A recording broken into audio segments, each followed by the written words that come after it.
സമുദ്ര പര്യവേക്ഷണത്തിനിടെ ലോകത്തിലെ ഏറ്റവും ആഴമേറിയ നീലഗർത്തം കണ്ടെത്തി ഗവേഷകർ. മെക്സിക്കോയിലെ ചേറ്റുമെൽ ഉൾക്കടലിലാണ് താംജ ബ്ലൂ ഹോൾ കണ്ടെത്തിയത്.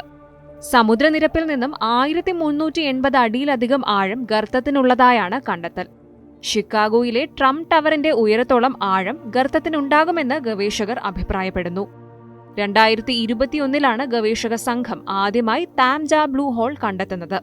ഏറ്റവും ആഴം കൂടിയ നീലഗർത്തമെന്ന ദക്ഷിണ ചൈന കടലിലെ ഡ്രാഗൺ ഹോളിന്റെ റെക്കോർഡ് മറികടക്കുന്നതാണ് താംജ ബ്ലൂ ഹോളിന്റെ ആഴം.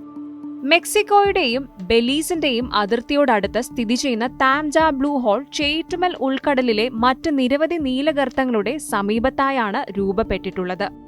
മായൻ ഭാഷയിലെ ആഴത്തിലുള്ള ജലം എന്ന അർത്ഥത്തിലാണ് താംജ എന്ന ഗർത്തത്തിന് പേര് നൽകിയിരിക്കുന്നത്. ആദ്യമായി ഗർത്തം കണ്ടെത്തിയപ്പോൾ എക്കോ സൗണ്ടേഴ്സ് ഉപയോഗിച്ച് 900 അടി വരെ താഴ്ചയിലെത്താൻ ഗവേഷകർക്ക് സാധിച്ചിരുന്നു. ആധുനിക CTD ഉൾപ്പെടെയുള്ളവയുടെ സഹായത്തോടെ 2023 വീണ്ടും ഒരു സംഘം പര്യവേക്ഷണം നടത്തിയിരുന്നുവെങ്കിലും 1380 അടി വരെ താഴ്ചയിലെത്താൻ മാത്രമാണ് ഗവേഷകർക്ക് സാധിച്ചത്.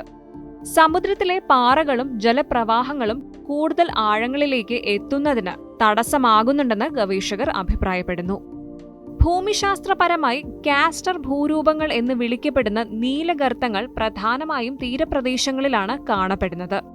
ചുണ്ണാമ്പ് കല്ല്, മാർബിൾ അല്ലെങ്കിൽ ജിപ്സം തുടങ്ങിയ വസ്തുക്കളാകും ഇവയുടെ അടിത്തട്ടിൽ ഉണ്ടാവുക. ഉപരിതലത്തിലെ പാറകളിലൂടെ സമുദ്രജലം ഒഴുകുന്നതിന്റെ ഫലമായി പാറകളിലെ ധാതുക്കൾ ലയിക്കുകയും വിള്ളലുകൾ രൂപപ്പെടാൻ കാരണമാവുകയും ചെയ്യുന്നു. ഈ വിള്ളലുകളിലൂടെ ജലം ആഴ്ന്നിറങ്ങി ലംബതലത്തിലുള്ള ഗർത്തങ്ങൾ സൃഷ്ടിക്കപ്പെടുകയും ചെയ്യുന്നു.